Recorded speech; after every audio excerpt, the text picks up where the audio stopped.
الحمد لله نحمده ونستعينه ونستغفره ونؤمن به ونتوكل عليه ونعوذ بالله من شرور أنفسنا ومن سيئات أعمالنا من يهده الله فلا مضل له ومن يضلله فلا هادي له وأشهد أن لا إله إلا الله وحده لا شريك له وأشهد أن سيدنا وسندنا وحبيبنا ومولانا محمدا عبده ورسوله أما بعد فأعوذ بالله من الشيطان الرجيم بسم الله الرحمن الرحيم لن ينال الله لحومها ولا دماؤها ولكن يناله التقوى منكم صدق الله العظيم وصدق رسوله النبي الأمي الكريم ونحن على ذلك لمن الشاهدين والشاكرين والحمد لله رب العالمين. قابل احترام ایمانی بھائیوں، آج الحمدللہ 8 ذی الحجہ ہو چکی. یکم ذی الحجہ سے لے کر 10 ذی الحجہ تک اللہ تبارک و تعالیٰ نے ان ایام کی ایک عجیب اور غریب خصوصیت اور فضیلت رکھی ہے. ہم ذرا غور کریں، اندازہ لگائیں تو ہمیں معلوم ہوگا کہ فضیلت کا سلسلہ تو رمضان ہی سے شروع ہو جاتا ہے کہ اللہ تبارک و تعالیٰ نے پہلے رمضان کا مہینہ عطا فرمایا، اس میں روزے فرض قرار دیے. جب رمضان کے روزے پورے ہو گئے، رمضان کا مہینہ پورا ہو گیا تو پہلے ہی دن سے حج کی تمہید شروع فرما دی. اللہ کے نبی صلی اللہ علیہ وسلم نے ارشاد فرمایا کہ حج کے مہینے 3 ہیں: شوال، ذی القعدہ، ذی الحجہ.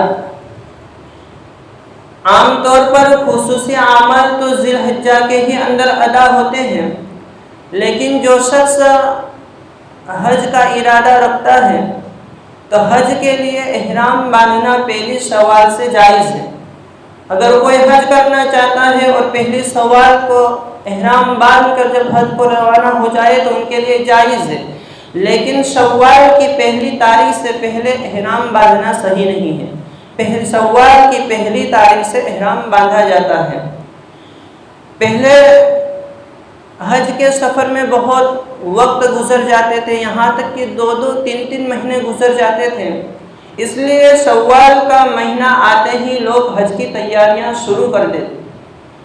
تو رمضان کی روزے کی ایک عبادت مکمل ہو چکی، اس کے بعد حج کی بھی عبادت شروع ہو چکی کہ حج ایام کے اندر ایک خصوصیت رکھتا ہے کہ یعنی جو آئندہ کل آنے والا جو دن ہے وہ عرفہ کا دن ہے. اسی مناسبت سے کہ حج کا بھی مہینہ ہوا تو جب رمضان کی عبادت بھی ہو چکی اور رمضان اور حج کی بھی عبادت ہو چکی، تو جب 2 عبادتیں عظیم الشان عبادتیں اپنی تکمیل کو پہنچ چکی تو اللہ تبارک و تعالیٰ نے اس وقت یہ ضروری قرار دیا کہ ہر انسان ان 2 عبادتوں کی ادائیگی پر اللہ رب العزت کا شکر کا نظریہ پیش کرے. یعنی یہ ہے قربانی، کہ یہ قربانی انہی 3 دنوں کے اندر کی جاتی ہے 10, 11, 12 3 ہی تاریخ کے اندر اللہ کا شکر کا نظریہ پیش کیا جاتا ہے۔ تو یہ 3 عبادتیں ہوئی، لیکن عجیب خصوصیت دیکھیے کہ اللہ رب العزت نے جب عید الفطر کو رکھا تو رمضان المبارک کے روزوں کے بعد رکھا، اور جب عید الاضحیٰ کو لائے تو حج کی عبادت کی تکمیل پر رکھا، اور اس میں یہ حکم دیا کہ تم عید الفطر کی خوشی کا آغاز صدقہ فطر سے کرو، اور عید الاضحیٰ کے موقع پر خوشی کا آغاز تم قربانی کے ذریعے کرو۔ تو یہ 2 عبادتیں کتنی اہم ہوگی کہ ان کی فضیلت، ان دنوں کی کیا فضیلت ہوگی کہ یہ 2 عبادتیں اللہ تبارک و تعالیٰ نے حج اور قربانی عام دنوں کے لیے ان کے لیے وقت مقرر نہیں کیا، لیکن ان وقتوں کو یعنی ذی الحجہ کے شروع اسرے کو 9، 10، 11، 12 قربانی اور حج کے لیے اللہ تبارک و تعالیٰ نے خاص منتخب فرمایا ہے کہ حج ایک ایسی عبادت ہے کہ جو عام دنوں میں ادا نہیں کی جاتی۔ اس کے علاوہ جو عبادتیں ہیں عام دنوں میں انسان ان کو کر سکتا ہے، فرض کو چھوڑ کر نفلی عبادت جب چاہے انسان ادا کر سکتا ہے۔ مثال کے طور پر 5 وقت کی نماز فرض ہے، اگر کوئی ان فرضوں کے علاوہ نفلی نماز جب چاہے پڑھ سکتا ہے۔ رمضان کے مہینے میں روزے فرض ہے، اگر کوئی شخص ان فرضوں کے علاوہ نفلی روزے جب چاہے ادا کر سکتے ہیں، اور سال میں 1 مرتبہ زکوٰۃ ادا کرنا فرض ہے، تو آدمی ان فرض کے علاوہ نفلی صدقات جب چاہے کر سکتا ہے، ان کی اجازت ہے۔ اس سے معلوم ہوا کہ اللہ تبارک و تعالیٰ نے ان عبادتوں کے لیے ان ایام کو منتخب فرمایا ہے۔ کتنی فضیلت اور کتنی اہمیت ہوگی ان ایام کی۔ اور 2 عبادتیں، ایک حج اور قربانی، تو ایک عبادت تو یہ ہو گئی کہ حج انہی ایام میں ادا کی جائے، ان کے علاوہ ایام میں کوئی ادا کرے تو عبادت نہ ہوگی۔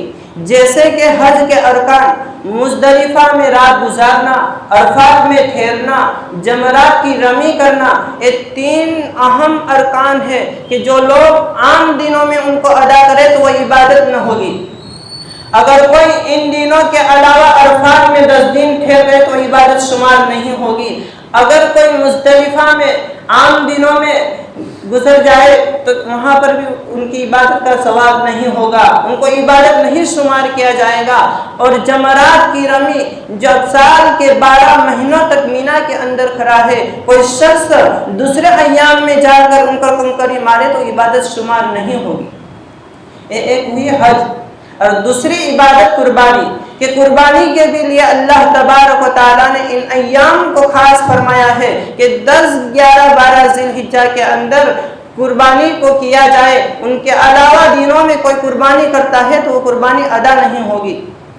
ہاں، ان ایام کے علاوہ کوئی جانور ذبح کر کے ان کا گوشت صدقہ کر سکتا ہے، لیکن عبادت کی نیت سے کوئی اپنے واجب کو ادا کرے تو ادا نہیں ہوگا۔ اللہ تبارک و تعالیٰ نے ان دنوں کی اہمیت ان عبادتوں کے لیے مخصوص فرمائی ہے۔ تو اس کے ان احادیث کی روشنی میں علماء نے لکھا ہے، ان احادیث کی روشنی میں، کہ رمضان کے بعد سے جتنے بھی زیادہ فضیلت والے ایام ہیں تو وہ ذی الحجہ سے زیادہ کوئی ایام نہیں ہے، اس لیے کہ ان ایام کے اندر جتنے بھی نیک اعمال کرتے ہیں ان کا ثواب بھی بڑھ جاتا ہے، اور اللہ تبارک و تعالیٰ کی طرف سے اپنی خصوصی رحمت بھی نازل ہوتی ہے۔ اللہ تبارک و تعالیٰ اپنی رحمتیں بھی نازل فرماتے ہیں، اس لیے ان ایام کے اندر ہمیں قربانی کرنی چاہیے۔ ان ایام کے علاوہ اور دنوں میں ہماری قربانی نہیں ہوگی۔ اس کے بعد جو ایک خاص عمل ہے عرفہ کے دن کا روزہ، کہ ان دنوں کی کتنی فضیلت ہے کہ ان دنوں کا ایک دن کا روزہ ایک سال کا ثواب 1 سال کے روزوں کے برابر ہے، ایک رات کی عبادت کا ثواب شب قدر کی عبادت کے برابر ہے۔ اس میں اس بات کی طرف اشارہ ہے کہ اگر کوئی آدمی ان ایام کے اندر زیادہ سے زیادہ نیک اعمال میں لگے رہے، یہ ہے ان ایام کی فضیلت، ان ایام کی قدر۔ اس کے بعد عرفہ کے دن کا روزہ کہ 9 ذی الحجہ جو عرفہ کا دن پڑتا ہے، اس کے اندر اللہ رب العزت نے حجاج کے لیے حج کا ایک اہم رکن وقوف عرفہ یعنی عرفہ میں ٹھہرنا جو ان کے لیے متعین فرما دیا ہے، تجویز کر لیا ہے، اور ہمارے لیے یہاں پر نفلی روزہ متعین کیا ہے۔ اس کے بارے میں اللہ کے نبی صلی اللہ علیہ وسلم نے ارشاد فرمایا کہ جو شخص عرفہ کے دن کا روزہ رکھتا ہے تو اللہ تبارک و تعالیٰ سے امید ہے کہ ان کے ایک دن اگلے اور ایک سال پچھلے ان کے گناہ کا کفارہ ہو جاتا ہے۔ اور ان دنوں میں ایک عمل اور آنے والا ہے جو تکبیر تشریق کا، کہ تکبیر تشریق ہر فرض نماز کے بعد ایک مرتبہ بلند آواز سے کہنا واجب ہے، اور آہستہ پڑھنا سنت کے خلاف ہے۔ مردوں کو فرض نماز کے بعد بلند آواز سے اس تکبیر تشریق کو پکارا جائے، بولا جائے، اور عورت آہستہ آواز سے پڑھے۔ تکبیر تشریق کیا ہے؟ اللہ اکبر لا الہ الا اللہ اللہ اکبر وللہ الحمد۔ ہر فرض نماز کے بعد ایک مرتبہ بلند آواز سے پڑھنا واجب ہے، اور آہستہ پڑھنا سنت کے خلاف ہے۔ یہ ہے ایک عمل تکبیر تشریق کا۔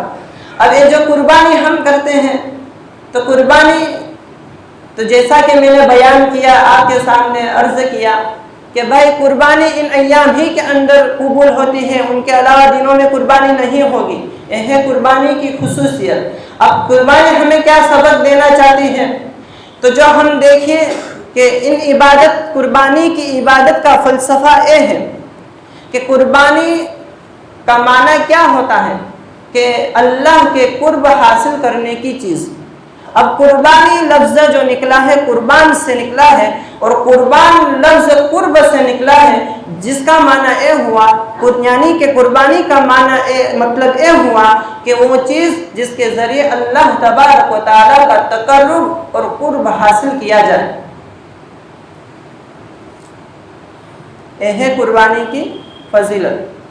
اب یہاں پر ہمیں ایک سبق دیا جا رہا ہے کہ جب میرا حکم آ گیا، اللہ تبارک و تعالیٰ کا حکم آ گیا، تو ہم اس کو بجا لانا ضروری ہے۔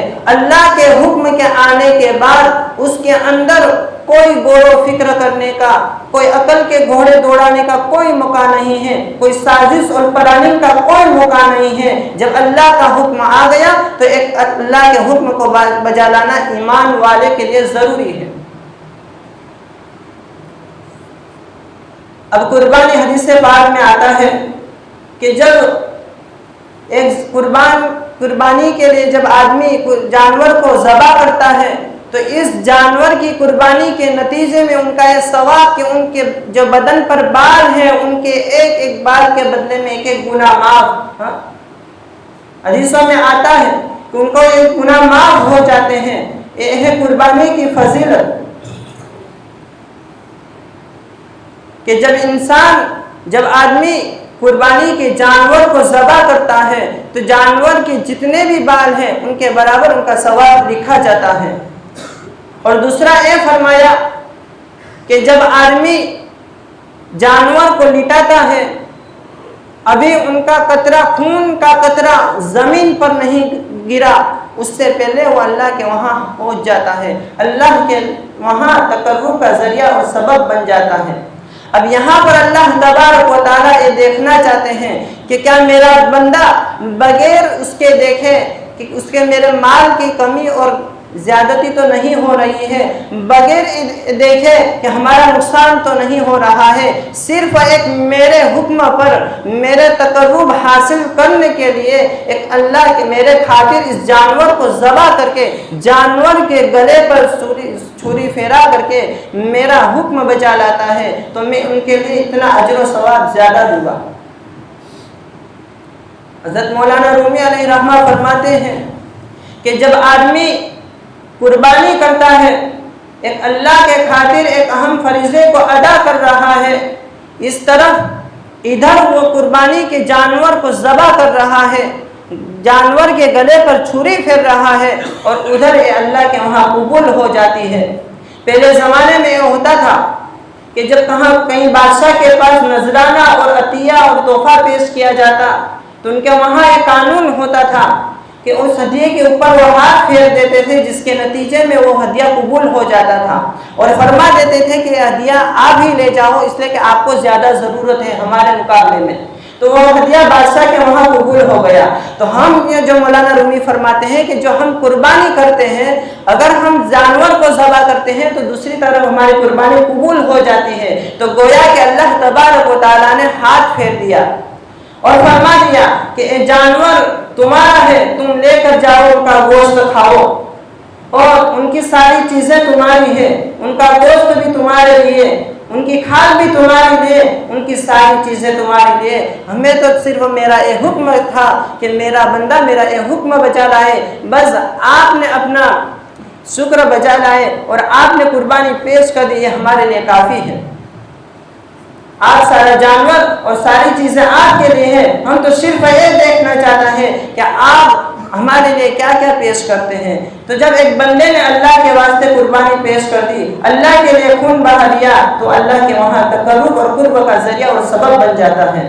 اس لیے کہ جیسا کہ میں نے خطبے کے اندر آیت پڑھی، اس کا مطلب وہی ہے کہ نہ مجھے اس کا خون چاہیے، نہ ہم